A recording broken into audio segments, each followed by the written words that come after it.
Good morning, students. How are you, third class? I hope you all are fine at home. So, today we will read another paragraph which we left yesterday. So, let's read. हमने क्या पढ़ा था बच्चे? पिछली बार में पढ़ा था कि मतलब एक गोपी चंद था, वो गांव में रहता था, उसको काफ़ी मतलब लॉस हो गया था और अभी उसके पास जो स्किल्स थे वो उसने अपने फ्रेंड मनु को देने की सोची. Okay, so let's start. Manu agreed. अभी जब उसने बोला कि मेरे स्किल्स हैं जो आप रख लो, तो मनु उसको मान गया कि मैं रख लूँगा. Gopi went to new city. Gopi अभी नए शहर में चला गया. Purchased goods and then sold them in different markets.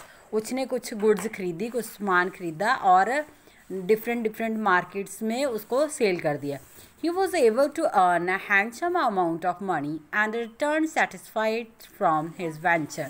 मतलब अभी वो मतलब इतना जोग हो गया था कि उसने काफ़ी अच्छा मतलब मनी अर्न कर ली और वो उसके सेटिस्फाइड भी था, बस संतुष्ट भी था कि मतलब मुझे अच्छा मुनाफा हो रहा है. Upon his return to the village, Gopi decided to get his scales back from Manu. अभी जब वो गांव में फिर वापस आया, उसने सोचा, गोपी ने सोचा कि मेरे जो स्केल्स थे मैंने अपने फ्रेंड मनु को दिए थे, उससे वापस ले लेता हूँ.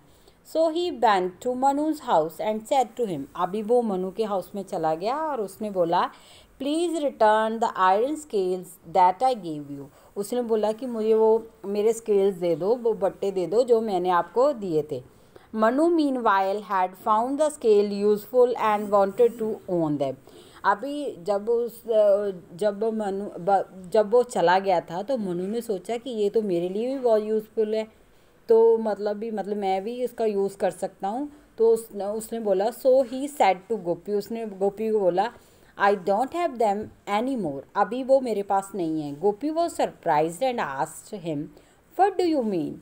गोपी अभी बहुत हैरान हुआ और उसने पूछा, इसका क्या मतलब बनता है. मनु ने रिप्लाई किया, there is a big rat in my house, he ate up the scales. उसने बोला कि एक बहुत बड़ा चूहा आ गया था मेरे घर में और उसने जो सारे तुम्हारे बट्टे थे वो सारे क्या कर लिए, खा लिए. एट वंस गोपी रियलाइज्ड मनु ट्रिक. एक बार तो उसे पता चल गया कि मनु ये कोई ट्रिक खेल रहा है मेरे साथ, कोई चालाकी कर रहा है. He no rat could ever eat anything as hard as iron.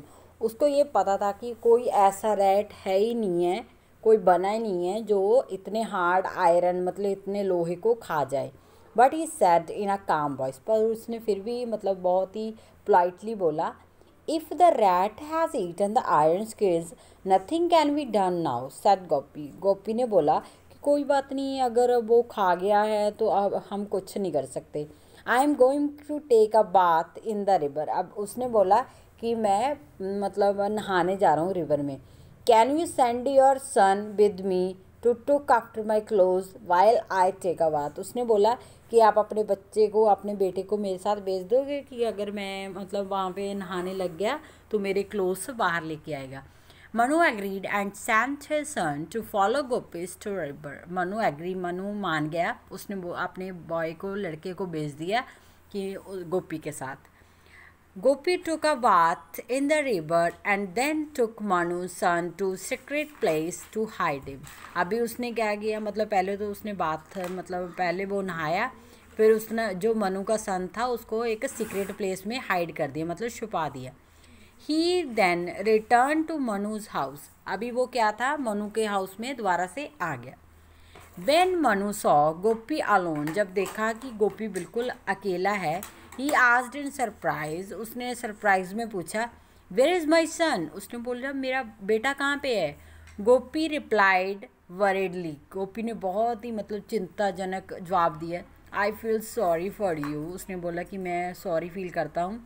When I was taking a bath, जब मैं नहा रहा था इन द रिवर में, a flamingo fly above the river carried your son away in its claws.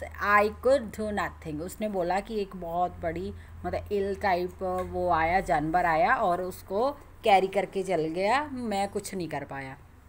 Oh hearing this. उसने बोला, ये सुनने के बाद उसने बोला, Manu become angry and said. बहुत गुस्सा हो गया और उसने बोला, you are a liar.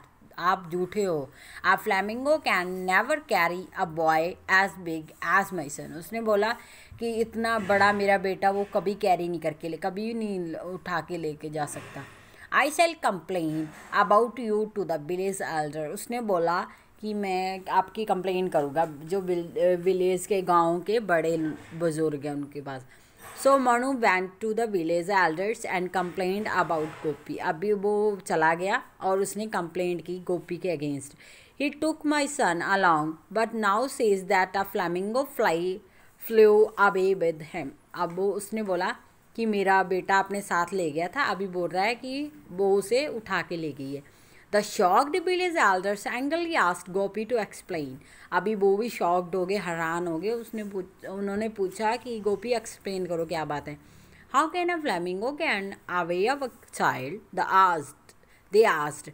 Y now a crowd was gathered to hear the strange story. अभी वहाँ पे बहुत इकट्ठ हो गया, गैदर्ड हो गए, लोग इकट्ठे हो गए उस इतनी स्ट्रेंज मतलब इतनी मतलब अद्भुत सी कहानी सुनने के लिए। Gopi replied, sir if a rat can eat iron then a flamingo can carry away a child. उसने बोला कि अगर रैट है जो चूहा है वो लोहा खा सकता है तो फ्लैमिंगो भी क्या कर सकती है, मतलब बच्चे को लेके जा सकती है। The village elder was amazed to hear this and asked गोपी। ये सुन के बहुत हैरान हुए और गोपी से पूछा how can a rat eat iron. उन्होंने बोला कि रैट चूहा कैसे खा सकता है आयरन को। Gopi narrated the entire story to everyone and explained his problem. उसने मतलब पूरी स्टोरी सुनाई उनको और पूरा एक्सप्लेन किया कि क्या प्रॉब्लम थी। Everyone in the crowd laughed when he heard the story that Manu had made up in his great. मतलब बहुत सारे बहुत ही मतलब हंसे, मतलब इतना हादसा पैदा हो गया वहाँ पे कि मतलब मनु ने अपनी मतलब इतने लालच में आके इतना बड़ा झूठ बोल दिया। Manu felt ashamed. मनु को बहुत शर्म आई। He realised his mistake. अभी उसे अपनी गलती पता चल गई। And return the iron scales to Gopi. और गोपी को स्केल्स रिटर्न कर दिए। Gopi brought Manu son back. Manu के सन को दोबारा लेके आया। Manu had learned his lesson. और मनु को भी अभी अपना मतलब अपनी जो गलती थी वो रियलाइज़ हो गई थी। लेसन उसने मतलब उसको कुछ शिक्षा मिल गई थी। Honesty is the best policy. ईमानदारी सबसे अच्छी नीति है। So it's over now. So tomorrow we will do practice zone 1 and practice zone 2. So students read it alone. Okay, thank you, have a nice day.